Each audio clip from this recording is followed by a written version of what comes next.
If you have a baby girl, this video is for you. I've seen this affect many baby girls, and unfortunately, many parents are still not aware. When it comes to girls, when it comes to the female gender, it's important we know that I say this all the time on the page.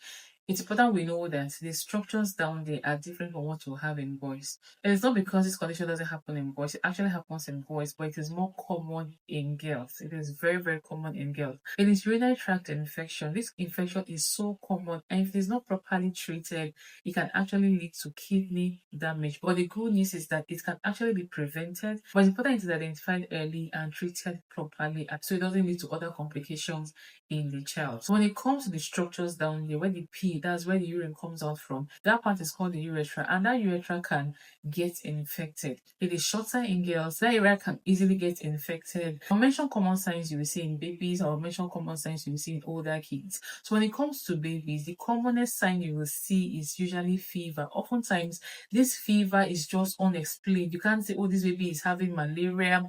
This fever is just there. It is not going away. You are giving paracetamol. You're doing all you can. This fever is not just going away. So fever is very, very common. That is why I tell parents that anytime you notice that your child's body is hot, pay attention to that child. So don't just stay at home and you're giving paracetamol 5 days, 6 days, 1 week, 2 weeks.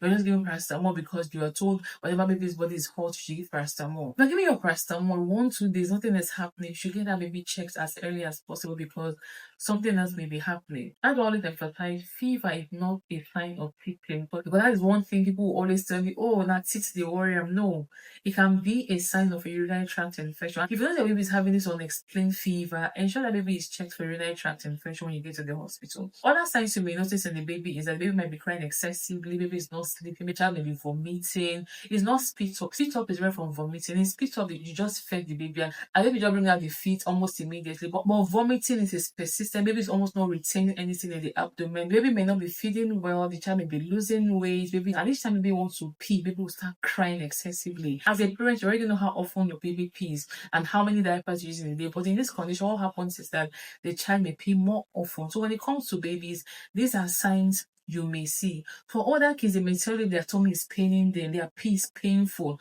Other kids can tell you these things. Sometimes they may even tell you their urine is smelling. They may start peeing more frequently. In some cases, you may see that a child that is not bedwetting will suddenly start bedwetting. Some children will even tell you, oh, their urine is pink in color. These are signs of blood in the urine. This condition can be prevented. How you care for that area when it comes to your baby girl is very, very important. It's important you're paying attention to how you clean that area. For example, if a baby girl has just soiled herself and you want to clean her up, maybe you want to use a bowl, because sometimes some people tell you they want to use a bowl of water to clean.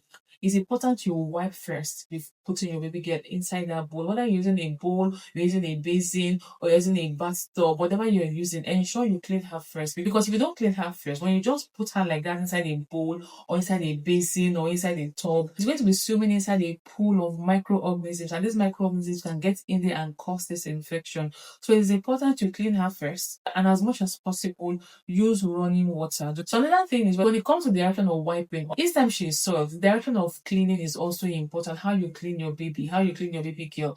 If you want to clean, ensure you're cleaning from the front towards the back. Where the pee is coming out from, which is the urethra, is located in the front. So that is the area you want to protect from the infection. So what you want to do is each time she is soiled, wipe from the front towards the back. Another period this thing is very common is when kids are being potty trained. So it's not enough to say, oh, my child is being potty trained. When they are potty training, ensure you're also cleaning her up. Because oftentimes when a child starts potty training, you may want to say, oh, the child can clean up herself, the child can do it by herself. No, when they are potty training, they are also learning. So you need to also be sure that area is properly cleaned. Even when you think, oh, they have done it themselves or they are making an attempt to do it themselves, ensure you do your own part by making sure that that place is properly clean. If your child goes to daycare, this is one condition that can be very common, because especially if the daycare does not have sufficient staff, oftentimes they may not be cleaning properly. The daycare attendant, you can draw their attention to things like this. How do they clean? Hope they're even aware of the direction to wipe a baby girl from the front to the back each time a baby girl is soiled. And when a child gets home, you can also do your proper cleaning. When it comes to this condition, these are the things you should pay attention to. And that period of potty training is one period children tend to also hold their urine because they are trying to get used to the process of potty training. And holding urine is one thing that can put them at risk of this condition. So as your child grows, as your baby girl grows, encourage them to always use the restroom as early as possible. Each time they are pressed, they should use their potty as early as possible. They should use the toilet as early as possible. They should not